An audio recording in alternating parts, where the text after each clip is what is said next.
باجی کے گھر ٹیوشن پڑھنے جاتا تھا۔ ایک دن باجی کے سب گھر والے شادی پر چلے گئے۔ اب پورے گھر میں صرف باجی اور میں ہی تھے۔ اچانک ہی بجلی چلی گئی۔ گرمی کی وجہ سے باجی کو بہت پسینہ آنے لگا، اس لیے باجی نہانے کے لیے چلی گئی۔ جب باجی نہا کر نکلی تو مجھے ایسا محسوس ہوا 2 فٹ بال کسی بھی قید سے آزاد پھر رہے ہیں۔ میرے منہ میں پانی آنے لگا اور جوں ہی باجی نے اپنے گھنے بالوں میں کنگھی کی تو جھٹکوں سے وہ فٹ بال بھی خوب ہلنے لگے۔ وہ سین میرے سوئے ہوئے جذبات کو جگانے لگا۔ میں نے ان نرم ہاتھ اپنے ہاتھوں میں تھام لیا اور انہیں محسوس کرنے لگا۔ میں بولا، باجی آج میں صرف ایک بار آپ کو آپ ہی کی مرضی سے حاصل کرنا چاہتا ہوں۔ مگر باجی نہ مانی۔ وہ بولی کہ تم میرے اسٹوڈنٹ ہو، ایسی بات کبھی سوچنا بھی بد۔ میں نے آگے بڑھ کر انہیں پکڑ لیا۔ وہ پتلی سی لڑکی تھی، اس لیے میں نے انہیں آرام سے پکڑ لیا، اپنے قابو میں کر لیا۔ آج مجھے کوئی ڈر نہ تھا۔ میں پہلے فٹ بال سے خوب کھیلا، پھر جوں ہی تنگ ندی میں نہانے لگا تو اچانک ہی ندی سے میرا نام ساجد ہے، میری عمر 19 سال ہے، لیکن میں ابھی تک میٹرک کا اسٹوڈنٹ ہی ہوں۔ میں پڑھائی کا کافی کمزور ہوں، اسی وجہ سے میں بار بار فیل ہو جاتا ہوں، لیکن امی ابو کی ضد ہے کہ ساجد بیٹا تم نے میٹرک لازمی پاس کرنی ہے۔ پھر میں نے اپنے گھر والوں سے کہہ دیا کہ مجھے آپ کسی اچھی جگہ ٹیوشن لگا دیں، نہیں تو مجھے پڑھائی نہیں ہوتی۔ میری امی کہنے لگی کہ ساجد بیٹا جتنے بھی محلے کے ٹیوشن پڑھانے والے ہیں ان سب میں سے تیرے ابو نے بات کی ہے، مگر ان میں سے کوئی بھی تمہیں پڑھانے کو تیار نہیں، اس لیے تم کسی اکیڈمی میں چلے جاؤ۔ لیکن میں ابھی اپنی بات پر قائم رہا، کیونکہ میں جانتا ہوں کہ ہر اکیڈمی میں کافی سختی ہوتی ہے۔ میں نے امی سے کہا کہ کسی ٹیوشن پڑھانے والی آنٹی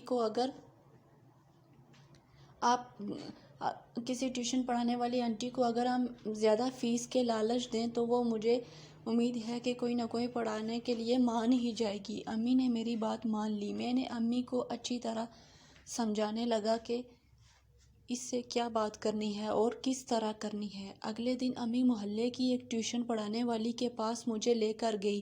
میں اس دن پہلی مرتبہ وہاں گیا، مگر جوں ہی میں وہاں پہنچا باجی کو دیکھا تو میں حیران ہو گیا، کیونکہ وہ بہت ہی خوبصورت اور اچھے اخلاق والی تھی۔ انہوں نے جب مجھے دیکھا، پہلے تو مجھے میٹرک کا نام سن کر ہنسی آئی، پھر انکار کر دیا۔ پھر وہ بولی کہ میٹرک تک ضرور پڑھاتی ہیں، مگر وہ چھوٹے بچوں کو پڑھاتی ہیں اور یہ تو ان سے 4 سال بڑا ہے۔ مگر امی نے میرے سمجھائے ہوئے طریقے پر عمل کیا کہ ان سے فیس ڈبل دینے کا کہا۔ باجی دکھنے میں بہت شریف تھی، یہاں تک کہ مجھے ایک مرتبہ تو ضرور دیکھا، لیکن دوبارہ اپنی نگاہیں اٹھا کر نہیں دیکھا۔ دنیا میں پیسہ بہت بڑی چیز ہے۔ جب امی نے کہا کہ آپ اپنی فیس منہ سے مانگیں، وہ کہنے لگی، ٹھیک ہے، تم کل سے ٹیوشن پڑھنے آ سکتے ہو، مگر فیس ڈبل سے زیادہ ہوگی۔ اس باجی کا نام ہینا تھا۔ ہینا باجی خود بھی کسی یونیورسٹی میں پڑھتی ہیں، لیکن شام کے وقت وہ خود گھر میں ہی ٹیوشن پڑھاتی ہیں۔ اب میں ہر روز دیکھتا کہ وہ یونیورسٹی کافی بن ٹھن کر جاتی ہیں۔ میں انہیں دیکھنے کے لیے بے تاب ہو جاتا کہ کبھی کبھار تو دوپہر کے فوراً بعد ہی ٹیوشن کے لیے چلا جاتا تھا ان کے گھر۔ مگر جب میں ان کے گھر پہنچتا، اس وقت وہاں میرے علاوہ کوئی اور دوسرا نہ ہوتا، وہ بھی اس وقت ہی یونیورسٹی سے آتی۔ میں دیکھتا کہ ان کے چہرے پر کافی تھکن ہوتی، تو میرا دل کرتا کہ ساری تھکن ایک ہی بار ان سے دور کر دوں، مگر وہ مجھے اپنا اسٹوڈنٹ ہی سمجھتی اور کہتی کہ ساجد تم اتنے جلدی مت آیا کرو، مجھے آرام کا وقت ہی نہیں ملتا۔ میں ان کو کہتا کہ آپ بے شک آرام کر لیں، پھر وہ آرام کرنے کے لیے اپنے کمرے میں چلی جاتی اور میں ان کے کمرے کے باہر بیٹھ کر اکیلا پڑھنے لگتا۔ ان کا کمرہ گھر کے باقی کمروں سے تھوڑا الگ سا ہے اور اسی لیے وہاں ان کے گھر کا کوئی بھی فرد نہ جاتا، اور خاص طور پر اس ٹائم تو بالکل بھی نہیں جب وہ یونیورسٹی سے واپس آتی۔ ایک دن میں نے اپنا سبق تو مکمل یاد کر لیا، مگر اب صرف ان کو سنانا ہی باقی تھا۔ مگر باجی تو اندر اپنے کمرے میں آرام کر رہی تھی۔ میں نے پہلے تو اپنے ارد گرد نظر دوڑائی تو مجھے اس کے آس پاس کوئی بھی نظر نہ آیا۔ میں اسی بات کا فائدہ اٹھا کر ان کے کمرے میں چلا گیا۔ دیکھا تو باجی بڑے مزے سے اسی حلیے میں سو رہی ہیں۔ ان کی یوں سونے کی وجہ سے مجھے اس کا حسین نظارہ دیکھنے کو مل رہا تھا، اور ایسا دلکش نظارہ تو میں اپنی پوری زندگی ہی دیکھنے کے لیے تیار تھا۔ میں اس جگہ جم کر کھڑا ہو گیا اور جی بھر کر ان کو دیکھتا رہا۔ میرے ہاتھ میں ایک کتاب بھی تھی اور میری نظریں ان پر ہی ٹکی تھی۔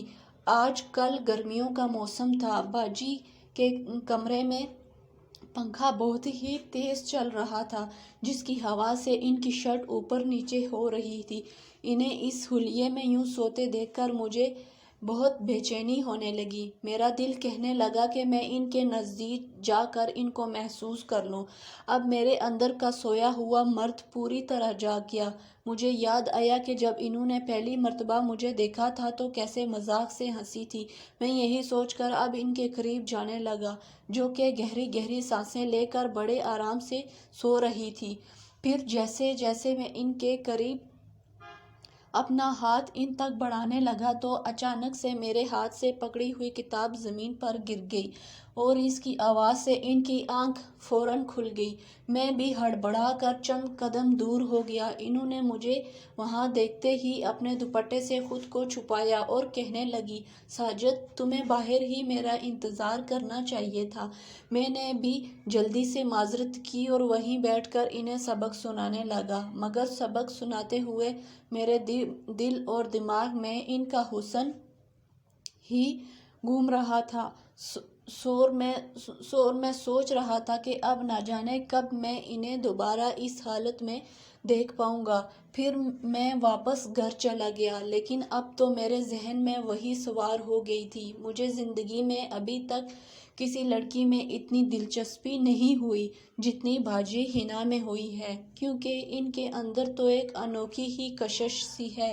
شاید وہ مجھ سے کچھ جھجکتی ہیں، اور ان کی یہی جھجک تو مجھے ان کے جانب کھینچ رہی ہے، مگر اس کے بعد مجھے ایسا موقع دوبارہ کبھی نہ ملا۔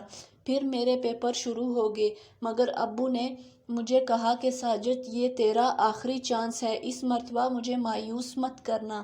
میں نے بھی ابو سے وعدہ کر لیا کہ اس مرتبہ لازمی پاس ہو جاؤں گا۔ یہ وعدہ میں نے اس لیے کیا تھا کہ کیونکہ حنا باجی مجھے پیپروں کی بہت اچھی طرح تیاری کروا رہی تھی، اور میں رات دیر تک انہی کے پاس پڑھتا رہتا۔ وہاں مجھے جو بھی سمجھ نہ آتا تو وہ مجھے سمجھا دیتی۔ میں ان سے بار بار پوچھتا۔ اس وقت ان کے ساتھ ہی بیٹھا ہوا تھا، اور ایک ہی کتاب ہونے کی وجہ سے ہم دونوں ایک دوسرے کے بہت قریب آ جاتے۔ اس وقت تو میں اکثر ہی ان کے چہرے کو دیکھتا رہتا اور دل ہی دل میں ان کے حسن کی تعریف بھی کرتا۔ پڑھاتے ہوئے کبھی کبھار ان کا دوپٹہ بھی تھوڑا سرک جاتا، اور میں بھی اسی وقت کے اتنے قریب کا نظارہ کر لیتا۔ ایک مرتبہ تو باتوں باتوں میں حنا باجی نے پوچھا کہ باجی، آپ کی شادی کب ہوگی؟ وہ حیران ہو گئی، مگر پھر بے رحمی سے کہنے لگی کہ جیسے ہی میری پڑھائی ختم ہوگی تو شادی ہو جائے گی۔ میں نے حیران ہونے کی اداکاری کی اور کہنے لگا کہ آپ کا ہونے والا شوہر تو بہت خوش قسمت ہوگا۔ میری بات سن کر وہ غصہ ہو کر مجھے گھورنے لگی، مگر میں نے بھی جلدی سے کہا کہ آپ کے شوہر کو اتنی ذہین بیوی جو ملے گی، اور یہ تو اس کے لیے بہت خوش قسمتی والی بات ہوگی۔ اس پر بھی وہ مسکرانے لگی۔ ان کی اتنی دلکش مسکراہٹ دیکھ کر میرا دل کر رہا تھا کہ ابھی آگے بڑھ کر گھر کا کام کر ڈالوں، مگر ان کے گھر میں بہت لوگ ہوتے تھے، اسی لیے میں ہمیشہ اپنے دل کی بات اندر ہی دبا دیتا۔ ایک مرتبہ انہوں نے باقی سب بچیوں کو چھٹی دے دی تھی، مگر میں کافی دیر تک صبر لے کر بیٹھا رہا۔ انہیں بھی نیند آنے لگی۔ پھر وہ مجھے کہنے لگی کہ ساجد، جلدی کرو، اب تو سونے کا وقت بھی ہو گیا ہے۔ میں نے ان سے کہہ دیا کہ آپ بے شک کمرے میں چلی جائیں، مجھے جوں ہی سبق یاد ہوا تو میں آپ کے دروازے پر آواز دے دوں گا۔ انہوں نے میری بات مان لی اور اپنے کمرے میں چلی گئی۔ میں کافی دیر بعد گیا، سامنے دیکھا تو دروازہ کھلا تھا اور باجی کانوں میں ہینڈ فری لگا کر لیٹی ہوئی تھی۔ میں وہیں باہر ہی کھڑا ہو کر باجی کو آوازیں دینے لگا، مگر انہیں سنائی نہ دیا۔ میں بھی تنگ آ گیا، مجھے لگا کہ شاید باجی سو گئی ہیں۔ میں نے اپنے لیے یہ اچھا موقع سمجھا اور چپکے سے ان کے کمرے میں چلا گیا، لیکن جیسے ہی اندر گیا تو وہ کسی سے فون پر بات کر رہی تھی اور ان کا رخ دروازے کی دوسری جانب تھا، اس لیے وہ مجھے نہیں دیکھ پا رہی تھی۔ میں آنکھیں پھاڑے ان کی پشت کو دیکھ رہا تھا کیونکہ وہ پیٹ کے بل لیٹی ہوئی تھی۔ میرا دل مچلا کہ کاش میں ان کی اس بناوٹ کو محسوس کر سکتا، مگر میں نے اندر آ کر بیڈ ہلایا تو وہ میری جانب متوجہ ہوئی۔ میں سبق سنا کر واپس گھر آ گیا۔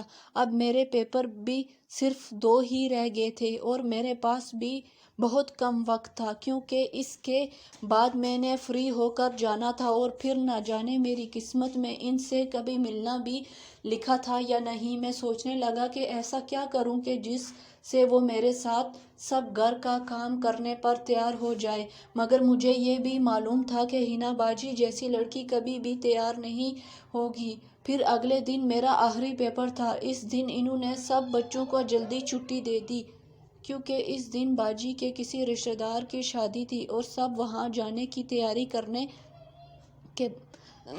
کرنے لگے۔ میں نے کہا باجی میرا یہ مضمون بہت اہم ہے اور کل آخری پیپر بھی ہے، اس لیے آپ مہربانی کر کے مجھے پڑھا دیں۔ خیر وہ کچھ سوچتے ہوئے مان گئی۔ اب میں سارا دن ان کے پاس رہنے والا تھا، مگر میں بہت اداس بھی تھا کیونکہ یہ میرا اور اس کا آخری دن تھا۔ اگر اس دن مجھے کوئی چانس نہ ملا تو میری ان کے ساتھ اب پیاس مٹانا ایک حسرت بن گئی کیونکہ باجی تو مان گئی تھی۔ اب معلوم نہیں اس کا کوئی بھائی بھی یہیں رکے گا کہ نہیں، کیونکہ پھر یہ کل شام کو واپس آئیں گے، مگر حنا باجی کے سارے گھر والے شادی پر چلے گئے تو مجھے ایسا لگا کہ جیسے قدرت دلی مراد سن لی ہو۔ اب تو صرف حنا باجی اور میں رہ گئے تھے اور اب میں نے بھی سوچ لیا کہ آج تو ان کو اپنا بنا کر ہی رہوں گا۔ وہ مجھے پڑھانے لگی۔ اچانک ہی بجلی چلی گئی تو USB خود بخود آن ہو گیا۔ بجلی کے جاتے ہی حنا باجی کے لائٹس آن ہو گئی تاکہ USB چلتا رہے اور میری پڑھائی میں خلل نہ پڑے۔ گرمی پہلے سے زیادہ تھی اور اب ایسا کرنے سے گرمی کی شدت مزید بڑھ گئی۔ باجی نے باریک کپڑے پہنے تھے مگر گرمی کی وجہ سے ان کو کافی پسینہ آنے لگا۔ کچھ دیر بعد ہی باجی پسینے سے تنگ آ گئی اور مجھ سے کہنے لگی کہ ساجد تم ادھر ہی بیٹھو، میں نہا کر آتی ہوں۔ میں نے کہا ٹھیک ہے۔ کچھ دیر بعد ہی وہ واش روم سے نکلی تو انہوں نے کافی اچھا لباس پہنا ہوا تھا اور مجھے دیکھنے لگی، مگر مجھے ایسا محسوس ہوا کہ انہوں نے نیچے کچھ نہیں پہن رکھا اور اب فٹ بال آزاد ہیں۔ یہی سوچ کر میرے تو منہ میں پانی آنے لگا۔ وہ اپنے گھنے بالوں کو تولیے سے خشک کرنے کے لیے جھکی جس سے فٹ بال بھی ہلنے لگے۔ وہ سین تو میرے سوئے ہوئے جذبات کو جگانے لگا۔ اب پورے گھر میں باجی کی مہک دوڑنے لگی۔ پھر وہ میرے پاس آ کر بیٹھ گئی۔ میں انہیں بار بار دیکھ رہا تھا۔ اب تو وہ میری برداشت ختم ہو چکی تھی۔ پھر میں نے ان کا نرم ہاتھ اپنے ہاتھوں میں تھام لیا اور انہیں محسوس کرنے لگا۔ انہوں نے اپنا ہاتھ ایک جھٹکے سے مجھ سے چھڑوا لیا اور کہنے لگی کہ ساجد یہ کیا کر رہے ہو؟ میں نے انہیں کہا کہ باجی آپ تو جانتی ہیں کہ آج یہ میرا آپ کے ساتھ آخری دن ہے۔ میں آپ سے ایک بات کہنا چاہتا ہوں مگر کبھی مجھے موقع ہی نہ مل سکا۔ وہ بولی ہاں ساجد بتاؤ کیا بات ہے؟ میں نے کہا باجی میں آپ کو حاصل کرنا چاہتا ہوں۔ میری بات سن کر وہ حیران ہوئی اور جلدی سے میرے پاس سے اٹھ گئی۔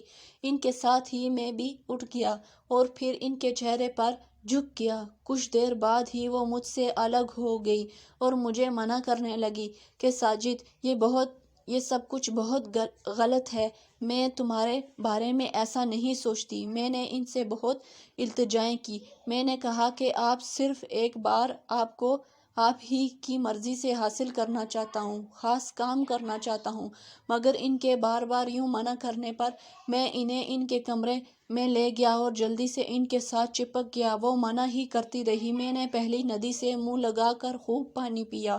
وہ مجھے واسطہ دینے لگی، حنا باجی ایک نرم و نازک اور پتلی سی لڑکی ہیں، اس لیے میں نے بڑے آرام سے ان پر اپنے آپ کو قابو کر لیا۔ ویسے بھی وہ آج مجھے کوئی ڈر نہ تھا، اس لیے انہیں دوپٹے سے ہی بیڈ کے ساتھ باندھ لیا میں نے، اور میں نے ایک مرتبہ گھر کا کام کر لیا، پھر اسے کھولنے لگا تو میں نے سوچا کہ ایسا موقع دوبارہ کبھی نہیں آئے گا، اس لیے میں نے دوسری مرتبہ بھی گھر کا کام کیا۔ جب تیسری مرتبہ گھر کا کام کر رہا تھا تو مجھے ایسا لگا جیسے ان کی حالت بہت خراب ہو رہی ہے۔ میں دوپٹہ کھول کر جلدی سے بھاگ گیا اور اپنے گھر واپس آ گیا۔ اگلے دن آخری پیپر دیا۔